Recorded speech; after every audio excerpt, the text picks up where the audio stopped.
Olá, senhoras e senhores, é sempre um prazer e um grande prazer revê-lo nesse programa Prova Final. Essa que é uma parceria da Rede LFG com a TV Justiça e hoje estamos aqui para trazer mais um tema de direito processual do trabalho.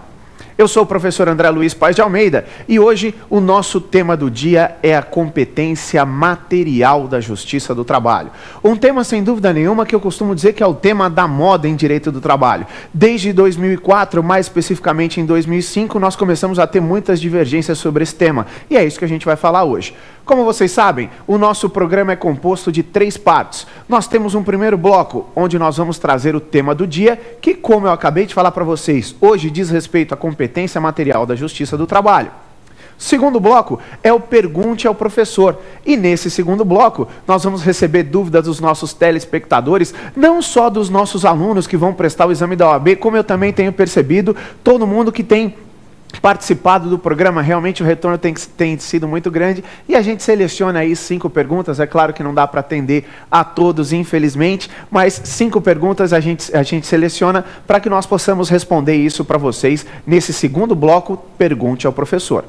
Temos ainda um terceiro bloco, onde é o X da questão. Aquele bloco que eu julgo um dos mais importantes do programa, que quando a gente extrai algumas questões de exames da OAB, para que a gente possa ver exatamente como o exame da OAB se porta ante ao tema que foi falado no dia. Portanto, doutores, você que vai prestar o exame da OAB e você que mesmo que não vai prestar o exame da OAB, mas que quer saber aonde propor a sua ação, você empregado que quer saber onde tem que entrar com a sua ação trabalhista para postular os seus direitos, aguarde, porque a gente volta daqui a pouquinho para tratar do tema do dia e da competência material da Justiça do Trabalho. Até já!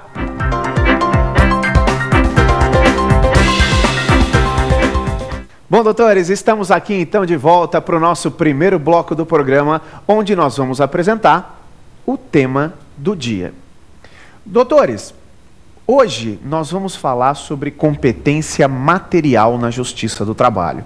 Eu costumo sempre dizer que é um dos temas mais relevantes hoje, não só em razão das grandes divergências que nós temos, vocês vão perceber que eu vou trazer aí uma decisão muito recente do STF a respeito do tema, e nós vamos tratar sobre bastantes divergências. Olha, nós temos muitas coisas para tratar hoje de maneira muito correta e eu corro o risco de dizer, você que está prestando exame de ordem, você que quer saber onde propõe a sua ação trabalhista, não perca esse programa não, porque ele vai ser de extremo interesse, extrema relevância para a sua prova ou para a sua ação.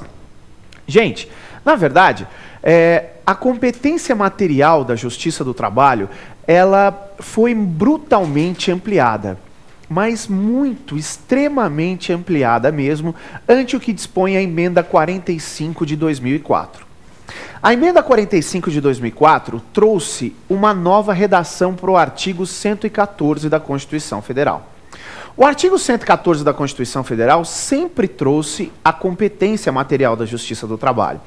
Só que esta competência, até 2004, se restringia, em regra, à relação de emprego. Eu até sempre costumava dizer, olha, a competência da Justiça do Trabalho faz com que a Justiça do Trabalho tenha a denominação errada. A Justiça do Trabalho não devia chamar Justiça do Trabalho, ela devia chamar Justiça do Emprego. E isso era verdade, porque qual era a nossa regra? O trabalhador, aquele trabalhador mesmo que fosse postular os seus direitos como trabalhador, ele não postulava na Justiça do Trabalho, ele postulava na Justiça Comum. Isso mudou.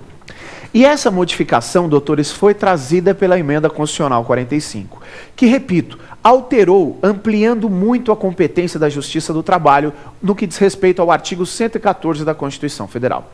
O artigo 114 da Constituição Federal atualmente traz uma redação que fala exatamente assim: compete à Justiça do Trabalho processar e julgar. Inciso 1º. Os dissídios oriundos, aliás, ou melhor, as ações oriundas da relação de trabalho, abrangidos os entes de direito público externo e da administração pública direta e indireta da União, dos Estados, do Distrito Federal e dos municípios. Com isso, nós temos então boa ampliação da Justiça do Trabalho. E ela começa efetivamente pelos critérios de relação de trabalho.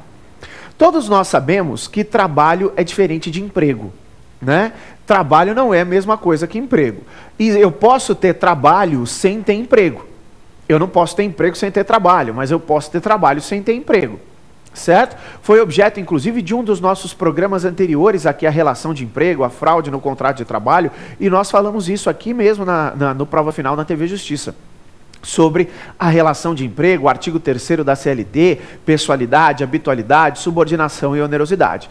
Este trabalhador que preenche os requisitos do artigo 3º da CLT é empregado, mas nós temos muitos trabalhadores que não são empregados. Por exemplo, o representante comercial autônomo.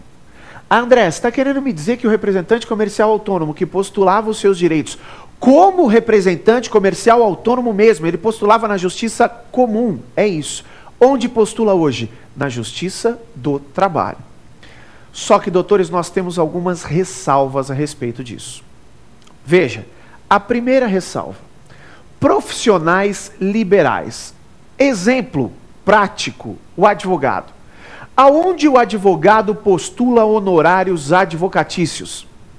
Olha, em princípio, nós temos que postular os honorários advocatícios na Justiça do Trabalho. Como assim, André? Doutores, veja, o raciocínio no primeiro momento ele passa a ser um tanto quanto simples, né? Porque vejam só, os honorários advocatícios devem ser postulados na Justiça do Trabalho. Por quê? Para que o advogado tenha direito de receber os honorários advocatícios, ele tem que ter feito o quê para com o seu cliente? Trabalhado. Ora, é muito simples. Ele tem que trabalhar, tem que ter trabalhado. A relação de trabalho, postula-se isso na Justiça do Trabalho. Tivemos várias decisões na esfera trabalhista trazendo para o âmbito do judiciário trabalhista essa competência.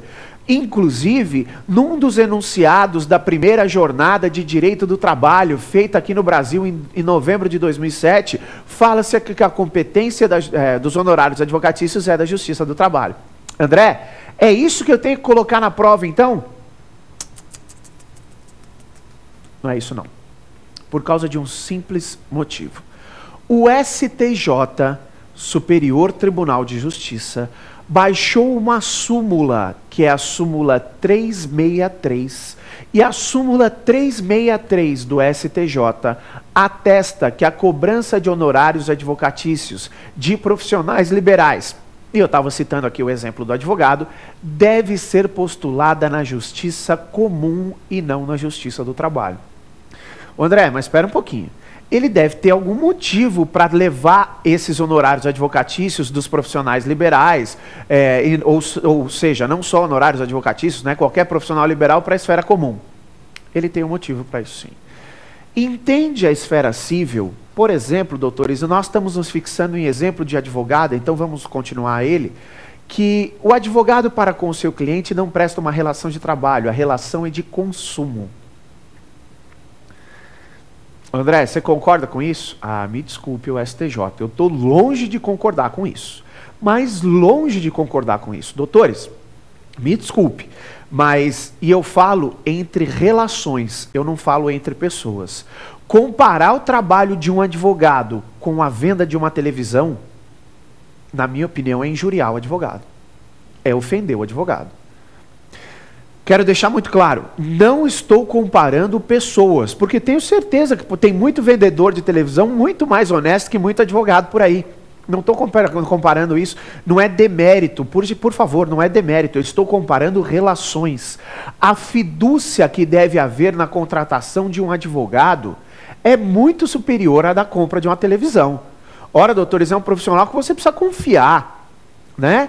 Eu gosto muito de uma frase que o Arion Sayão, um brilhante advogado, Arion Sayão, descreveu. O Amador Paz de Almeida até traz essa frase na atual edição do curso prático de processo do trabalho. E o Arion Sayão declara: nesses 50 anos de advocacia, eu nunca me